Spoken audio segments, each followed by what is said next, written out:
Welcome to Somali Nexus, where we explore the stories, challenges, and opportunities shaping Somalia's future. Today, we step into a conversation about a fascinating contradiction: Somalia's geothermal paradox. On one hand, Somalia faces one of the toughest energy crises in the world. Electricity is scarce, expensive, and mostly generated from aging diesel systems. Many households still rely on charcoal or firewood just to cook a meal. On the other hand, beneath Somalia's soil lies something extraordinary: untapped geothermal heat, a resource capable of powering homes, industries, and entire communities with clean, reliable energy. It's a striking contrast: high electricity prices that burden families and businesses, while immense natural potential remains untouched. Somalia sits on the East African Rift System, the same geological zone that turned Kenya and Ethiopia into geothermal pioneers. The same tectonic forces that shaped those nations could also fuel Somalia's energy transformation. But why hasn't this happened yet? The barriers are as much above ground as they are below. Decades of instability, weak infrastructure, and heavy reliance on imported diesel have locked the country in a cycle of fragility. Yet, if developed, geothermal energy could change that story. It could anchor a stronger economy, support peace building, and mark a new chapter of sovereignty where Somalia controls its own energy destiny. In this episode, we'll unpack this paradox: the challenges, the promise, and the roadmap ahead. We'll explore how tapping into the heat beneath could help Somalia move beyond survival towards sustainable growth. Stay with us, because understanding this paradox is key to reimagining what's possible for Somalia's future.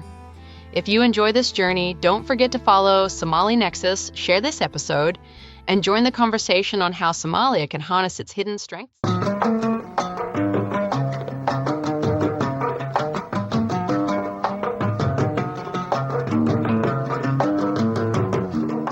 Okay, let's unpack this. We're diving deep today into Somalia. Now, here's a place facing, well, what our sources are calling one of the world's most severe energy crises. Great sources. But, and this is the hook, really, there's this dramatic potential underneath it all. Somalia might be sitting on a vast, untapped geothermal treasure. Exactly. It's the same kind of geological setup, the same tectonic engine that basically turned Kenya into a global geothermal player. Right? And the sources we're looking at, they provide this really insightful strategic assessment. They detail the geological evidence, which is strong. They map out the above-ground risks, governance, security, huge factors there. And critically, they lay out a potential roadmap, a multi-phased one, for how this could actually be developed. So our mission here is to figure out how a country with, some of the lowest electrification rates anywhere could leverage its geology not just for power, but maybe for real stability. That's a fascinating question. We really have to start, though, by getting our heads around this paradox defining Somalia's energy situation right now. Yeah, it's a paradox, all right. The contradiction is almost, hard to believe sometimes. On one side, you've got these electricity tariffs that are just through the roof. Like how high are we talking? Often over 50 cents a kilowatt hour. Sometimes, in some places, it actually spikes past $1 per kilowatt hour. Wow, compared to pennies elsewhere? Exactly. But then on the other side, access is critically low. The IEA thinks the national rate is maybe 17%. 17%? And the gap between cities and the countryside is huge, like 80% in urban areas maybe, versus less than 40% in rural zones. Those cost figures are just shocking. But with such a fragmented market and unreliable supply, who's actually benefiting? Is it just trapping the economy, or are the diesel importers making out like bandits? Oh, it's absolutely a trap. And yes, the diesel importers are definitely the winners in the current setup. The whole system is fragmented. There's no national grid to speak of. Right? It's just this patchwork quilt of isolated private microgrids. The total installed capacity for the whole country: tiny, maybe 200 or 350 megawatts. For the whole country? For the whole country. And get this. So something like 88% of that comes from old, pretty inefficient diesel generators. It all runs on imported fuel. That reliance, that dependency on imported diesel, that must just be an incredible drag on the economy. Socially, too. It's crippling, absolutely crippling. Think about it drains scarce foreign currency reserves, and the whole economy is vulnerable immediately to swings in global oil prices and volatility. And maybe most critically, it puts Somali businesses at this massive competitive disadvantage. How can you run a factory or anything really when you're paying maybe 10 times more for energy than your neighbors? Like Kenya or Ethiopia? Exactly. Kenya's around 15 cents a kilowatt. In Ethiopia, maybe 6 cents.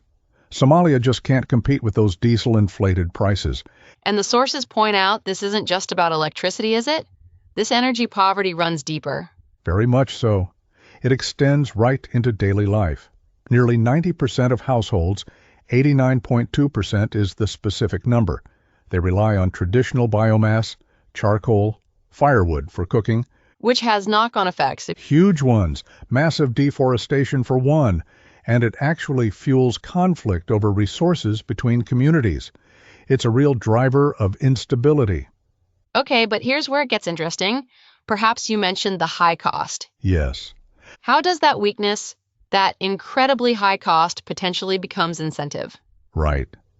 This is sort of the counterintuitive point, but it's crucial that high operating costs from diesel, it can actually be flipped into a really powerful market incentive for geothermal. How so? Well, think about the massive difference, the gap between current diesel prices and what the long-term stable cost of geothermal power could be. The sources call this tariff arbitrage. Tariff arbitrage. Okay? That huge price difference provides a really solid market-based reason to make the big upfront investment needed for geothermal. Any investor can see that reliable, clean power will immediately undercut the current diesel setup. That's a key insight. The problem contains the rationale for its own solution in a way. Pretty much, yeah. Okay, so let's pivot. Let's go from the crisis above ground to the hope beneath it. Why does Somalia have this geothermal potential in the first place? What's the geology? It boils down to location, location, location. Tectonically speaking, Somalia sits right within the eastern branch of the East African Rift System, the EARS. Which is the same system we see in Kenya and Ethiopia. The very same. It's the zone where the continent is literally slowly tearing itself apart. That process created the world-class geothermal fields its neighbors are tapping into. So what's the EARS doing under Somalia specifically? How does it generate the heat? It's thinning the Earth's crust. That's the key mechanism. The continental crust there is significantly thinner, down to maybe 13 to 28 kilometers thick in places. Compared to the surrounding stable areas where it's more like 37 to 44 kilometers thick. Big difference. Huge difference. And that thinning basically brings the Earth's incredibly hot mantle much, much closer to the surface. That's your fundamental heat source for a geothermal system. And the sources suggest there might even be two distinct drivers for this heat under Somalia. That's right. Potentially two major influences. You've got the effect from the west, which is the main Ethiopian rift extending southwards. Okay. But then you also have active rifting happening along the Gulf of Aden up in the north.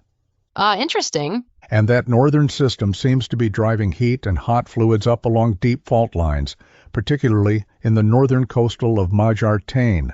So it gives Somalia potentially this dual geothermal system, which could significantly boost the total resource potential. Okay, that's the science, the deep geology. Do we have any actual, moments on the surface? Any physical signs that this heat is actually making its way up? We do, and they're the most direct kind of evidence you could ask for. Really? Hot springs? Actual hot springs? Documented ones, yeah. They confirmed that hot fluids are actively moving up through fractures in the rock. The sources specifically name-check Biokulule, which literally means hot water, near Bosaso. A major port city. Right. And also the Biogure hot springs near Berbera. So, yes, the heat is definitely reaching the surface in place. Finding the usable steam, though, that's the expensive part. And you mentioned there haven't been many targeted geothermal surveys. Are there ways to kind of kickstart the search without huge new spending right away? Absolutely. And this is a really important point in the assessment. There's existing data basically left over from other exploration efforts. Like for oil and gas. Exactly.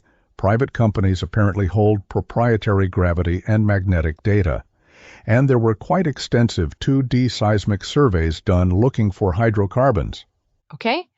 Now that data represents a significant sunk cost already paid for. Geothermal experts can take that existing data, reprocess it, reinterpret it, specifically looking for heat signatures and deep structures relevant to geothermal. So repurposing old data. Precisely, yeah. And that could save millions in the initial reconnaissance phase, really accelerating things. So the geology looks solid, potentially world-class even, and there's a smart way to start looking without breaking the bank immediately. The real problem then isn't the geology itself. No, the geology seems favorable. It's getting the money, the rigs, the infrastructure into the ground, especially given the context. Let's talk about this valley of death and those really daunting above-ground risks. Yeah. The valley of death is the drilling phase. Geothermal exploration drilling is exceptionally high risk financially. Why is that? Because a single exploration, well, just one hole can cost anywhere from $4 to $8 million. Maybe more. 4 to 8 million for one well. Yes. And there's absolutely zero guarantee you'll hit usable steam. It could be a dry hole. Commercial banks, private capital, they just won't touch that kind of geological risk up front. So the state or someone has to bridge that gap. They have to manage that process. Right? Phase 1, surface exploration, maybe using things like magnetotelluric, MT surveys. MT helps map where hot fluids might be concentrated underground. Then Phase 2 is that risky exploratory drilling. And Phase 3, if you find something, is appraisal, figuring out how big the resource is. But even if they manage to find scheme the security situation that remains a massive shadow over everything. It's arguably the single biggest deterrent. Yes. Operating in what's termed a fragile and conflict-affected situation. And FCAS, the challenges are just immense. Because geothermal isn't portable. Exactly. You need fixed, large-scale, long-term infrastructure, power plants, pipelines, wellheads. By definition, these are highly vulnerable targets, especially with the known presence of groups like Al-Shabaab in some of the potentially resource-rich areas. And then layered on top of the security risk are the institutional weaknesses, the governance gap you mentioned earlier. That must make managing security, let alone investment, even harder. That's where the whole structure can falter. Somalia still ranks very low on global corruption indices. That fundamentally shakes investor confidence for long-term projects.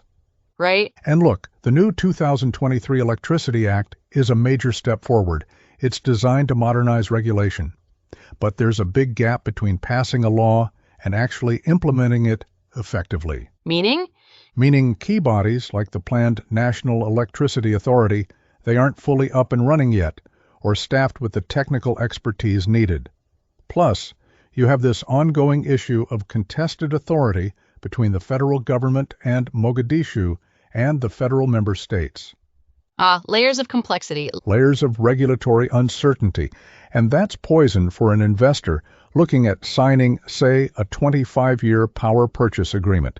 They need clarity on who's in charge, who enforces contracts. Okay, this is where we need to connect the dots. We have these immense risks, financial security, governance, but also this desperate need for energy. What's the institutional leap needed? How do you overcome these above-ground challenges and actually bridge that financial valley of death? Well, the strong recommendation in the sources is to look next door. Learn from the most successful example in the region, maybe the world. Kenya. Kenya became a geothermal powerhouse largely because of how it structured the development, specifically using state-led de-risking. Their vehicle is the Geothermal Development Company, the GDC. Let's unpack the GDC model. What's the genius of it, as you put it? How does it isolate that risk? The genius lies in separating the risks.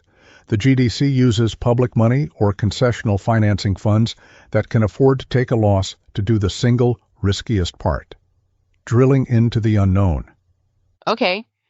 They drill the exploration wells, they prove the steam is there, They measure how much, they quantify the resource, they essentially take the geological gamble off the table for the private sector. So they prove the asset first. Exactly. Once the steam field is proven, confirmed de-risked, then the GDC essentially sells access to that proven steam to private developers.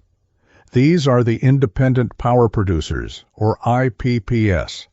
And the IPPS? The IPPS then finance and build the power plant itself. That's a much lower risk proposition, more like standard infrastructure construction and financing, which private capital understands and is willing to fund. It neatly separates geological risk from construction risk. And the sources also mention Ethiopia as a sort of warning, right?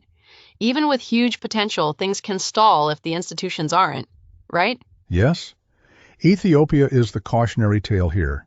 They have massive potential. Estimates are over 10,000 megawatts. Huge. Wow. But development has been really slow. It's been hampered by bureaucratic hurdles, regulatory inefficiency. The lesson for Somalia is clear. Having a strong, credible, efficient institutional setup is actually more critical than just the theoretical size of the resource underground. So for Somalia, the specific proposal is a kind of hybrid institution, the Somali Geothermal Development Authority, or SGDA. Correct. The idea is to model the SGDA functionally on Kenya's GDC. It would be the state's arm for exploration and de-risking. But with a twist. A crucial twist, to give it immediate credibility, transparency, and access to the technical know-how needed right from the start. The proposal is for it to be jointly governed. Jointly governed by whom? By the Somali federal government. Yes, but alongside key international partners. Specifically, the World Bank and the African Development Bank are mentioned. So international oversight built in. Exactly. That joint governance structure is designed to provide the institutional backbone, overcome domestic capacity limits initially, and crucially, reassure investors about transparency and stability. Okay, that handles the institutional structure. What about the money? Attracting capital is key, and you said domestic finance isn't really there yet. How does the SGDA model plan to lure in the huge amounts needed, especially for that early risky phase? It needs a multi-layered financial de-risking strategy. It's non-negotiable, really. First, the SGDA itself needs to secure concessional funding for the high-risk drilling. Concessional meaning low interest, long-term loans. Yes, or grants. They target specific pots of money, like the Geothermal Risk Mitigation Facility, the GRMF. GRMF? Yeah, it's a fund specifically set up to support early-stage, high-risk geothermal drilling in East Africa, precisely because everyone recognizes this initial geological risk is the biggest barrier across the region.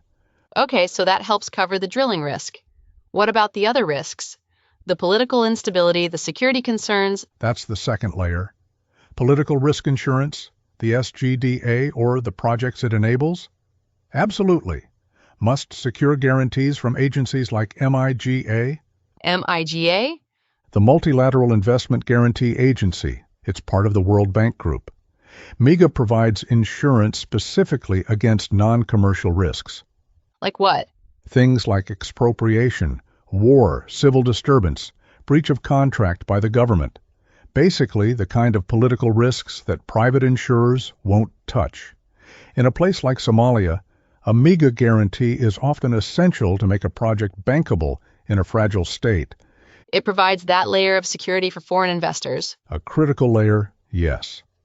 Okay, so you have concessional finance for drilling, political risk insurance, but you still need someone to buy the power, right?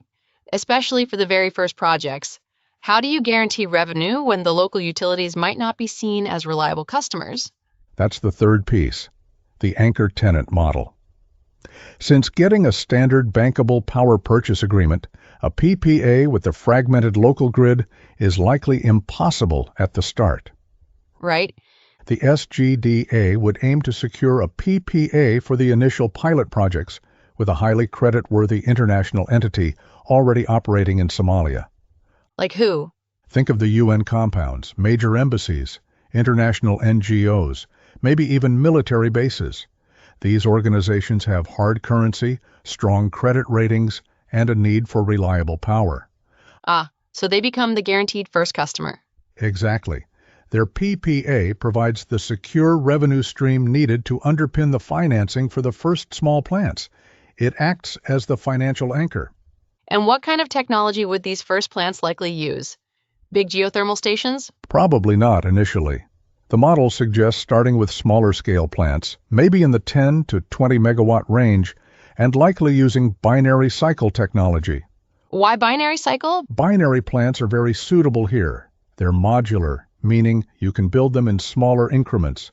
They're also efficient at converting heat to electricity, even from lower temperature geothermal resources, which you might encounter initially. And crucially, they can operate effectively as standalone power sources or mini-grids. So you don't need a massive national grid right away? Exactly. You can start small, prove the concept, generate revenue with your anchor tenant, and then scale up as the resource is better understood and the grid develops. It allows for phased growth. It's clear this isn't just about plugging things in. This kind of development, if it works, could be a really deep catalyst for stability, for prosperity. Let's talk about the direct uses of the heat itself. Yes, this is hugely important. The value isn't just electricity. The geothermal heat itself is a valuable resource, and using it directly can drive significant economic diversification, which Somalia desperately needs. What kind of examples are we talking about? Look at Kenya again. The Osirian flower farm near their geothermal fields uses the heat directly for climate-controlled greenhouses. Huge export business. Somalia could adapt that concept. Use the heat for drying fish, a major industry drying fruits, grains. This could massively reduce post-harvest losses, which are a big problem. Okay, food security link there. Definitely. You could also power aquaculture, fish farming. Imagine creating these integrated zones where you have reliable power and direct heat use, creating local economic hubs. That sounds much more like strategic development, almost like state building through energy. It absolutely is. Providing reliable, affordable baseload power is fundamental to state legitimacy. When the government, through an entity like the SGDA, can actually deliver such a critical service. It builds trust. It enhances the government's capacity, its credibility, and critically, if you start replacing reliance on charcoal and firewood, which remember drives conflict with clean geothermal heat and power, you're directly contributing to peace-building goals by reducing resource competition. And the human side job skills. The sources mention that too. They do. Building these plants is labor-intensive, creates construction jobs.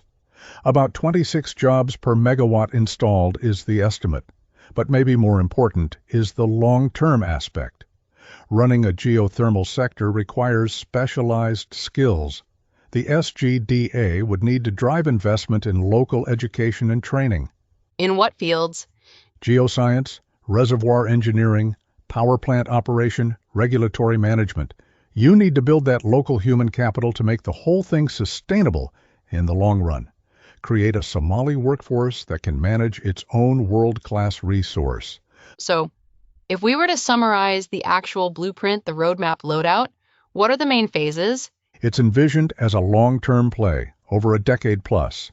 Phase 1, maybe the first 5 years, all about foundational de-risking. Means? Setting up the SGDA properly, getting the right Geothermal Act passed into law, doing that initial surface exploration, and reprocessing the old data, laying the groundwork. Okay, phase 1, foundations end. Phase 2, perhaps year 6 through 10, is about targeted exploration and those crucial pilot projects. This is where the SGDA would secure that GRMF funding, oversee the first exploratory drilling campaigns to actually confirm the resource. And the IPPS come in? Yes. In parallel, IPPS will be developing those first small-scale binary cycle plans backed by the PPAS from anchor tenants. Prove the model works right. Phase 2 piloting. And finally, Phase 3, from year 11 onwards, is about scaling up. You use the success of the pilot phase, the proven resource, the established revenue streams to attract much larger commercial investment from IPPs. Building bigger plants. Building bigger plants, maybe 100 megawatts or more. Developing a proper national grid master plan to connect everything, potentially building integrated industrial parks around the geothermal fields. Commercial scale up. Okay, so to bring it all together, the geology in Somalia looks promising, potentially world-class geothermal. And there's a blueprint adapted from regional success focused on state-led de-risking through this proposed SGDA with strong international partnership to try and overcome these really significant security and governance hurdles. But it relies heavily on that international commitment to help de-risk the early stages. That initial de-risking piece is absolutely critical. Without it, it's hard to see private capital stepping in. Which really brings us to a final thought for you, the listener, to consider. Yeah, this is quite interesting to think about. Go ahead. We started by talking about those incredibly high electricity prices in Somalia right now. Astronomical, really. Multiples higher than their neighbors right now. If this SGDA model actually works, if it gains credibility, if it starts showing clear progress towards harnessing this cheaper domestic geothermal energy, what broader changes might start happening before a single megawatt from a pilot plant even comes online? You mean like anticipation effects? Exactly. How might the expectation of future affordable, reliable power begin to shift things? Could it influence investment decisions even now? Could it start to reduce conflict over charcoal if people see a viable alternative on the horizon? Could it build trust in government capacity simply by demonstrating tangible progress on such a vital issue? What political and social metrics might move first, just based